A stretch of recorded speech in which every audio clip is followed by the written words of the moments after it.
نجران کا ایک نوجوان تھا جس کا 7 فٹ لمبا چوڑا قد تھا۔ ایک دن ایک فقیر اللہ والا اس نوجوان کے ساتھ سے گزرا تو اس نوجوان کو غور سے دیکھنے لگا۔ اس نوجوان نے کہا، بابا جی خیر تو ہے، کیا دیکھ رہے ہیں آپ؟ کہا، بیٹے میں تیری جوانی دیکھ رہا ہوں، میں تیرا حسن و جمال دیکھ رہا ہوں۔ یہ سن کر اس نوجوان نے کہا، بابا جی میرے حسن پہ تو اللہ بھی ناز کرتا ہے، استغفر اللہ، میری جوانی پہ تو اللہ بھی ناز کرتا ہے۔ بس یہ جملے اس کے منہ سے نکلنے ہی تھے کہ دنیا نے دیکھا کہ اس کم بخت کا قد گھٹنا شروع ہو گیا۔ 7 فٹ لمبا چوڑا قد تھا، اس کا قد سب کے سامنے گھٹنا شروع ہو گیا۔ گھٹتے گھٹتے گھٹتے گھٹتے ایک بالشت رہ گیا، ایک بالشت رہ گیا۔ 7 فٹ سے رب نے گھٹایا، گھٹتے گھٹتے ایک بالشت رہ گیا۔ میرے اللہ نے اسے موت بھی نہ دی، اسے زندہ رکھ کر اسے اپنی اوقات دکھا دی، اسے اس کی حیثیت بتا دی کہ یہ ہے تیری حیثیت، یہ ہے تیری اوقات۔ جو کائنات کے بادشاہ سے ٹکر لیتا ہے اس کا یہی حشر ہوتا ہے۔ اور نادانو، کس کو چیلنج کر رہے ہو اور کس سے ٹکر لے رہے ہو؟ اور کس رب سے ٹکر لے لی تم نے؟ اسی رب سے جس نے تمہارے لیے زمین پہ فرش بچھایا ہے۔ اور یہ فرش اللہ نے اس لیے نہیں بچھایا کہ تم اس پہ رقص کرو، یہ فرش اللہ نے اس لیے نہیں بچھایا کہ اس فرش کے اوپر تم موسیقی کی محفلیں سجاؤ، شرابیں پیو۔ یہ فرش اللہ نے اس لیے نہیں بچھایا کہ اس فرش کے اوپر تم ایڑھی مار کے چلو، تکبر اور غرور کی دلدل میں پھنس کے چلو۔ نامیاں نا، اس فرش کو تو میرے اللہ نے سجدوں سے آباد کرنے کے لیے بچھایا ہے کہ اس فرش کو تم سجدوں سے آباد کرو، اس فرش کو تم اللہ کا نام لے لے کر آباد کرو، اس فرش کو تم قیام سے آباد کرو، رکوع سے آباد کرو، سجدوں سے آباد کرو، نماز سے آباد کرو، قرآن سے آباد کرو۔ اس پر عاجزی سے چلو، اس پر انکساری سے چلو۔ اور نادانو، کس رب سے ٹکر لے لی تم نے؟ اسی رب سے جس نے تمہیں پیدا کیا ہے، اسی رب سے ٹکر لے لی تم نے۔ جو فرشتے شام کو تیرے گناہ لے کر اللہ کے پاس جاتے ہیں، اللہ صبح انہی کے ہاتھوں میں تیرا رزق پہنچاتا ہے۔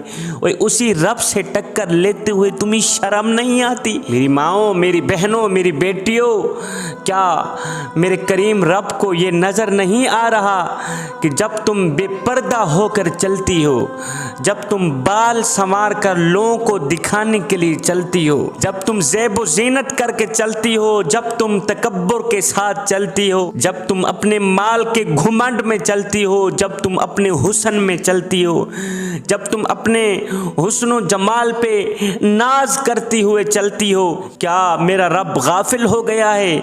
کیا میرا رب تمہیں دیکھ نہیں رہا؟ کیا زندگی کا سورج ڈھلے گا نہیں؟ کیا موت نہیں آئے گی؟ اور کیا موت تمہارا گلا نہیں دبائے گی؟ کیا قبر تمہیں زیر و زبر نہیں کرے گی؟ کیا قبر کی مٹی تمہیں کھائے گی نہیں؟ کیا اس حسن کو جس پہ تم بار بار اتراتی ہو، ناز کرتی ہو، اس حسن کو اللہ تعالیٰ مٹی میں نہیں ملائے گا؟ تمہارے کھانے کے لیے تو کیڑے بھی تیار ہو چکے ہیں۔ یہ نشیلی آنکھیں جس پہ تم بار بار اتراتی ہو، فخر کرتی ہو، جن نشیلی آنکھوں پر تم کو ناز ہے، ان آنکھوں کو کھانے کے لیے قبر میں کیڑے بھی تیار ہو چکے ہیں، جن میں تقسیم بھی ہو چکی ہے کہ گالوں کا گوشت یہ کیڑا کھائے گا، آنکھیں یہ کیڑا کھائے گا، اے خوبصورت ہونٹ یہ کیڑا کھائے گا، اس بدکار عورت کا سینہ یہ کیڑا کھائے گا، اس کا پیٹ یہ کیڑا کھائے گا، پیٹ کی چربی یہ کیڑا کھائے گا، اس کے گردے یہ کیڑا کھائے گا، اس کا کلیجہ یہ کیڑا کھائے گا۔ میری بہن، میری بیٹی، تیرے خوبصورت جسم کو کھانے کے لیے تو کیڑے بھی طے ہو چکے ہیں۔ وہ ماتھا جس کو تم نے جھومر سے سجایا، اس کو کھانے والے تو کیڑوں کی تعداد بھی مقرر ہو چکی ہے۔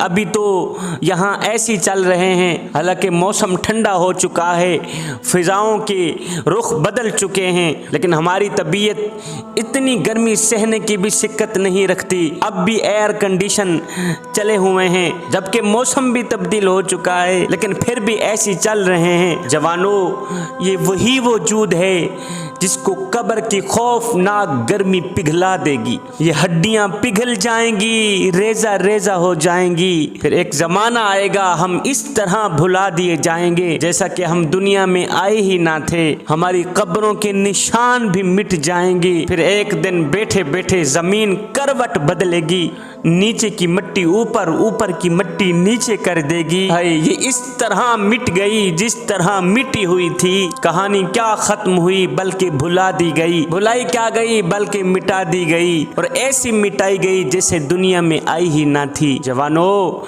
وہ بادشاہ جو سوتا نہیں، وہ بادشاہ جو اونگتا نہیں، وہ بادشاہ جو غافل نہیں، وہ اللہ جو ہماری زندگی کا مالک ہے، وہ اللہ جو ہماری موت کا مالک ہے۔ ہم نے لوٹ کر اس کریم رب کے پاس بھی جانا ہے۔ جوانوں، وہ کیا دن ہوگا جب اکیلی جان ہوگی۔ میرا اللہ فرمائے گا فلاں بنتے فلاں بنتے فلاں کا بیٹا حاضر ہو جائے۔ وہ کیسا خوفناک دن ہوگا جب میرا اللہ فرمائے گا فلاں بنتے فلاں بنتے فلاں بنتے فلاں کی بیٹی کھڑی ہو جائے، حاضر ہو جائے۔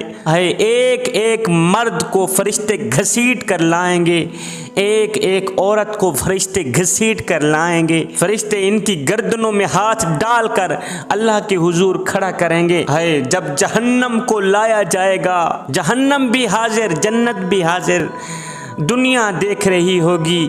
جب میرا اللہ فرمائے گا مجرم پرے ہٹ جاؤ، مجرم پرے ہٹ جاؤ، مجرم جہنم میں چلے جاؤ اور نیکوکار سامنے آ جاؤ۔